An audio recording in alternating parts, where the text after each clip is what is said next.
بسم اللہ الرحمن الرحیم۔ السلام علیکم ناظرین، میں ہوں کیڈٹ زین العابدین اور میں اپنی YouTube channel police exams preparation سے آپ سے مخاطب ہوں۔ بھائی اس سے پہلے ہم نے جو ویڈیو کیے تھے اس میں ہم نے دفعہ 4 CRPC کے چند تعریفات آپ کی خدمت میں پیش کیے تھے۔ آج ہم اس کے جو تعریفات رہ گئے تھے وہ پڑھنے جا رہے ہیں، جس میں اگلا جرم ہے، یعنی جرم کیا ہوگا۔ جرم جو ہے اس کی تعریف یہاں پر بھی کی گئی ہے، یعنی دفعہ 4 CRPC میں بھی جرم کی تعریف کی گئی ہے۔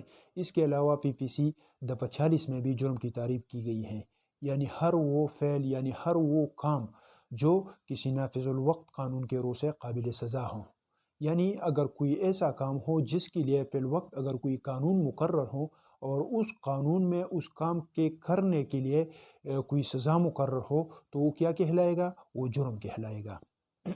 اچھا، اس سے آگے جو ہے افسر انچارج پولیس اسٹیشن ہے، جس کو ہم سادہ الفاظ میں SHO کہتے ہیں، یعنی SHO کون ہوگا۔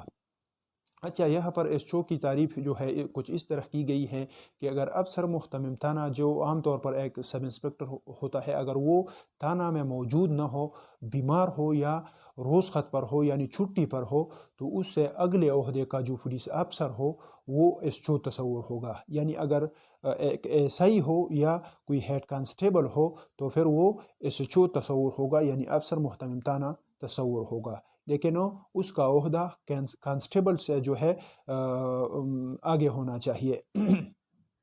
اچھا، یہ یہاں پر تعریف کیوں کی گئی ہے؟ تعریف یہاں پر اس لیے کی گئی ہے اگر افسر محتمم تھانہ بیمار ہو یا گھر چلا جائے، چھٹی پر ہو یا کوئی دیگر مصروفیات کی وجہ سے تھانہ میں موجود نہ ہو، تو کوئی دیگر پولیس افسر جو اس کے اگلے عہدے کا ہو وہ اس کا کام جو ہے انجام دے۔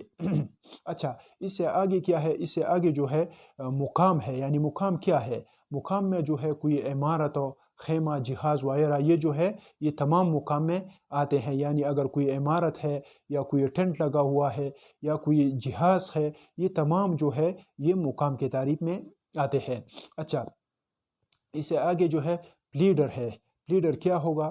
تو ناظرین، پلیڈر دو قسم کا ہے۔ ایک جو ہوتا ہے، ایک ہم اسے بھی پلیڈر کہتے ہیں جس نے سرکاری جو قانون کا امتحان جو ہو پاس کیا ہو اور اس کے ساتھ جو ہے لائسنس موجود ہو، یعنی اگر اس کے ساتھ قانون کا امتحان اس نے پاس کیا ہو اور اس نے وکالت کی جو لائسنس ہے وہ حاصل کی ہو تو وہ پلیڈر کہلائے گا۔ اس کے علاوہ دوسرا شخص جو ہے وہ بھی پلیڈر ہو سکتا ہے جس نے اگر امتحان پاس نہیں کیا ہو، لیکن اگر کوئی فریق اس بارے میں کوئی درخواست دے کہ یہ میرا پلیڈر ہوگا تو وہ پھر اس کا پلیڈر تصور ہوگا۔ یہ اس کا کام کیا ہے ناظرین؟ یہ جو ہے یہ اس فریق کی طرف سے، یعنی جس نے اس کی پلیڈر بننے کے لیے درخواست دیا ہو، اس کی طرف سے پھر عدالت میں پیش ہوتا ہے اور اس کی طرف سے مقدمے کی پیروی کرتا ہے۔ اچھا، اس سے آگے جو ہے ناظرین پبلک پراسیکیوٹر ہے، جسے ہم مختصر الفاظ میں PP کہتے ہیں۔ PP جو ہے یہ CRPC دفعہ 452 کے تحت جو ہے مقرر کیا جاتا ہے، جو سرکار کی طرف سے کسی استحاصے کی پیروی کرتا ہے۔ اچھا، یہ تو ہم نے دیکھا ہے کہ جب کوئی پولیس افسر یا کوئی دیگر شخص جو ہے کوئی شہادت دینے کے لیے یعنی گواہی دینے کے لیے عدالت آ جاتے ہیں، وہ سرکاری وکیل جو ہوتا ہے، جو سرکار کی طرف سے جو ہے کیس لڑتا ہے، جو وہاں پر پیش ہوتا ہے سرکار کی طرف سے، تو وہ جو ہوتا ہے وہ PP ہوتا ہے۔ اچھا ناظرین، یہاں پر یہ بات جو ہے قابل یاد رکھنے کے قابل ہے، اگر کوئی PP موجود نہ ہو تو اس ضلع کا SP یا DSP جو سیشن کورٹ میں پیش ہو کر کسی استحاصے کی پیروی کر سکتا ہے۔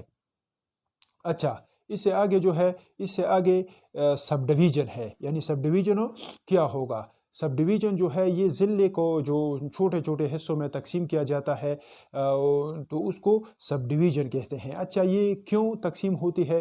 یہ اس لیے تقسیم ہوتی ہے تاکہ جو انتظامی یا عدالتی نظام ہے وہ جو ہے پوری طور پر اور آسانی طور پر جو ہے وہ کیا جائے۔ اچھا، یہ تعریفات جو ہے دفعہ 4 کے جو تعریفات تھے یہ ہم نے پڑھے، یہ ابھی ختم ہو چکے ہیں۔ اس سے آگے جو ایک تھوڑا سا وہ ڈیٹیل دیا گیا ہے، یعنی اگر جس الفاظ کے یہاں پر تعریف نہیں کی گئی ہے اور PPC میں اس کی تعریف کی گئی ہے تو یہاں تو اس الفاظ کے وہی معنی لے جائیں گے جو PPC میں اس کی تعریف کی گئی ہے۔ اچھا ناظرین، یہ تو آج کی ویڈیو تھی جس میں CRPC کے چند تعریفات ہم نے جو ہے پڑھے۔ اس سے آگے انشاءاللہ CRPC کے جو ہمارے سلیبس کے مطابق جو سیکشنز ہے، یہ A1B1 کے جو سیکشن ہے وہ انشاءاللہ اس پر ایک مختصر اور آسان الفاظ میں ویڈیو بنا کر آپ کی خدمت میں انشاءاللہ پیش کریں گے۔ تب تک کے لیے مجھے اجازت دیجیے۔ اللہ حافظ۔